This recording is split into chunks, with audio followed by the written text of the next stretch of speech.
Hi, this is Dr. Gregory Sadler. I'm a professor of philosophy and the president and founder of an educational consulting company called Reason.io, where we put philosophy into practice. I've studied and taught philosophy for over 20 years, and I find that many people run into difficulties reading classic philosophical texts. Sometimes it's the way things are said or how the text is structured. But the concepts themselves are not always that complicated, and that's where I come in. To help students and lifelong learners, I've been producing longer lecture videos and posting them to YouTube. Many viewers say they find them useful. What you're currently watching is part of a new series of shorter videos, each of them focused on one core concept from an important philosophical text. I hope you find it useful as well. Towards the end of Book 7 of his Nicomachean Ethics, Aristotle engages in some interesting but rather short discussions that bear upon the nature and the value of pleasure, or rather pleasures, because he's going to distinguish between different kinds of pleasure and different ways in which something that's pleasant might be seen to be something good or seen to be something bad. And one of the issues that he is dealing with early on in that discussion is this suspicion or this distrust that many people have of pleasure per se, pleasure in general, as being something bad. So the idea is, well, look, if you're getting something pleasant out of it, it's probably, if it's not bad by itself, it certainly isn't good, because goodness is something fundamentally different than, say, just the pleasant. And this is an idea that runs through a lot of different moral systems. Aristotle himself is not going to say that all pleasures are by virtue of being pleasure or pleasant necessarily good. There's some that are quite problematic, as we're going to see. But he does want to say that this distrust of pleasure per se is actually misplaced. And he gives several different arguments, or you might say discussions, of why this is the case. And I've put the four most interesting ones here. He just sort of fires them off one after the other. So one of the things that we want to keep in mind is a distinction. And this is a distinction that we can make in a more universal sense between saying something is something else in an absolute way, and then saying that it is so in an accidental way, or per se, as opposed, the first one would be per se, as opposed to in relation to something, right? In this case, what he's talking about, in the terms he's using, are hoplos, which means simply, and tini, with respect to a particular person, or with respect to somebody, right? But we could think of this more broadly as saying something is a certain way, absolutely, and then being so in a qualified way is often how we talk about it. So Aristotle says that we need to keep in mind that good is said in multiple ways, and among those multiple ways is this fundamental distinction between saying that something is good in itself, good simply, or absolutely, without qualification. For instance, Aristotle thinks that something along those lines would be mind, nous, right? We can also say that virtue is something that is good in itself. We can say that happiness, rightly conceived, eudaimonia, is something along those lines as well. And then we have something being good for someone, tini in Greek, coming from the dative for tis, right? Good in relation to one particular person. So if we consider diet, for example, I am an omnivore.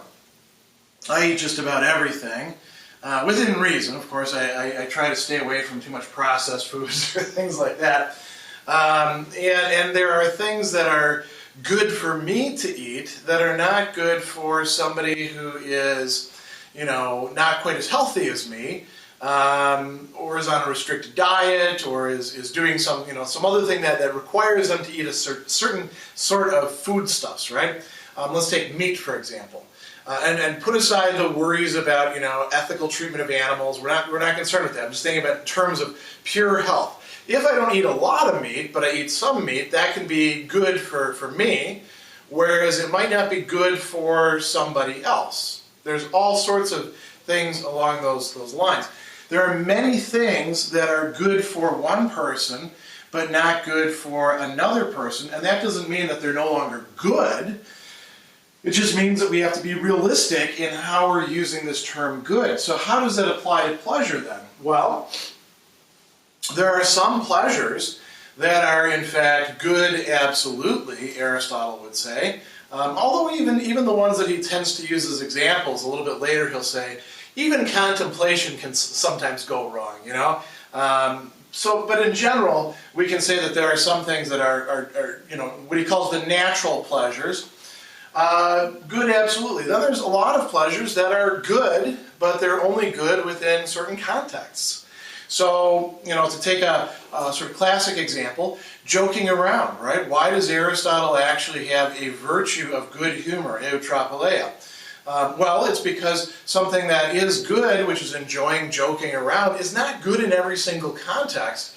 And the person who's excessive jokes around all the time, even when it's inappropriate. Like, say, telling bawdy jokes about somebody at their own funeral. Bad idea, right? It could be good to do that in other contexts, but it's not good in that context. So that's an important distinction that Aristotle makes. Then he's got this interesting discussion about restorative pleasures. And what does he mean by restorative pleasures? These are the pleasures that come about when we are in a bodily state where we are desiring something because we actually need it. Like hunger, for example. When we're hungry, we enjoy eating, and there's actually quite a few dishes that people don't particularly enjoy eating if they're in healthy condition. When they're no longer hungry, then the food's kind of insipid to them. But when they're hungry, they're like, oh man, this is the best stuff. There's that saying, hunger is the best sauce, right? Drinking, think about how good water tastes, even though water really doesn't have any taste when you're coming in from doing yard work on a hot day. All sorts of other pleasures like that. Aristotle doesn't talk about sleeping in terms of restorative pleasure, but I think that we could think about it that way. Particularly, as you get older, sleep deprivation tends to produce pains in the body, right? So restorative pleasures have to do with putting the body back in good condition, and typically there's a pain that's associated with the lack, and the pleasure comes in and sort of, substitutes for the pain. Aristotle says that restorative pleasures are not actually in themselves pleasant, that they are only accidentally pleasant, only in relation to, if we want to use this distinction again, only in relation to certain contexts, only in relation to certain people. It's possible to go totally wrong with them, right? To become somebody who is, say, such a glutton that they have to eat all the time, and they need to feel that restorative pleasure. But Aristotle wouldn't call that, anything natural, right? You're deforming nature in that case. So he says, here we go. The activity of desire is this activity of the part of us which has remained in the natural state. And there are some pleasures which don't necessarily involve pain or desire at all, like the desire of contemplation. Those would be the opposite, in a certain respect, of restorative pleasures. Restorative pleasures are, in a certain respect, sort of pleasures light, not quite pleasures as such. Although he does note a little bit later on that because we have so much experience with bodily pleasures, we tend to think of these as the paradigm for pleasure. Now, another thing that he says that is really, really interesting and touches on a very important, wide-ranging doctrine in Aristotle is this remark that people will say, some pleasant things are harmful, and we could add other modalities to it as well, like perhaps some of them are unjust or base. They're eisphon, the opposite of the kalon, right? And what he's talking about there is good in something being good or not being good in a general sense. Agathon or kakon in Greek. Aristotle distinguishes between different modalities, if you want to call them that, or ways of being something good. And these are what we call ranges of moral values. So some things are good precisely because they are useful, or they're bad because they're harmful. So for example, medicine is good because it's useful for the body, right? Back in the day, medicine tasted pretty terrible for the most part. And so that's an example of something that is good for you in being useful, being beneficial, but not good in the sense of being pleasant, being actually unpleasant. Some things that are actually pleasant for us may be harmful for the body, or they can be harmful for other things as well. The pocketbook, our reputation, although there we start getting into the base. Another realm of that is the just and the unjust, and then we have this wide range of the fine and the foul, or if you like, the beautiful, the ugly, the noble, and the base, that is signified in Greek by the kalon and the iskron. And so to point out that pleasure is not always something good in every other respect, Aristotle says, yeah, that's fine. It still is good as pleasure. It's just not good as being something harmful. It's actually bad as being something harmful. It's bad as being something unjust. It's bad as being something base. But considered just as pleasure, it is something good. That's part of why we're actually tempted by it and attracted to it. It's not that pleasure by itself is bad. It's rather that it's not the fullness of possible goodness. And he also says, so what? We could say the same thing about other matters. He says, this is a great quip here.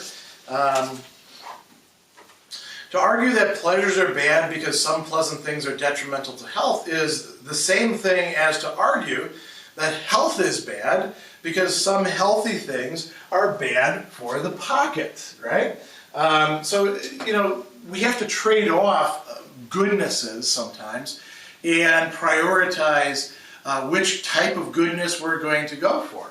It doesn't mean that pleasure is bad because of that. It just means it's not entirely good. Another interesting argument that he provides is this notion. He says, look, pain, the opposite of pleasure, lupe in Greek, is something bad. And it can be understood as being bad in multiple ways. In some cases, pain is just bad by itself. It's not something good. It's actually at the opposite end. The painful is one variety of the bad. It can also be bad by impeding activity. So for example, I have, probably close to 15 years now, suffered from some arthritis. And this is sort of a classic example, right? Because what does arthritis consist in? It's pain in the joints and in the things around the joints. And there's kind of an interesting self-reinforcing dynamic to it. Because when you feel arthritic, you don't want to do a lot of activity that you normally would do. You don't want to go take walks. You don't want to exercise. You don't want to sometimes do anything but lay in bed, right? But what's the best thing for you? It's to actually stay mobile and keep moving those joints around, and you will indeed feel a bit better. Arthritis is a form of pain that impedes natural activities of the human body. We could talk about all sorts of other kinds of pain that would be bad because they interfere with our normal activities in other ways, or they interfere with activities that are, you might say, to our improvement, activities that are leading us to something better. So, if you find it painful to study, you're going to have a hard time studying, right? Plato talks about that in the Republic. If you really don't, and if you find exercise boring, and I suppose boring could be a modality of pain, then it's going to be difficult for you to exercise. We can go on and on about that. But now here's the upshot. If pain is something bad, whether it's bad just absolutely or bad in a certain respect, doesn't that look like this right here? It sure does.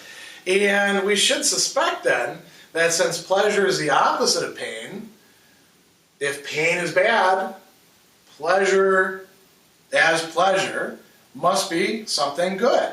Perhaps only good in respect to certain people, but something good nonetheless.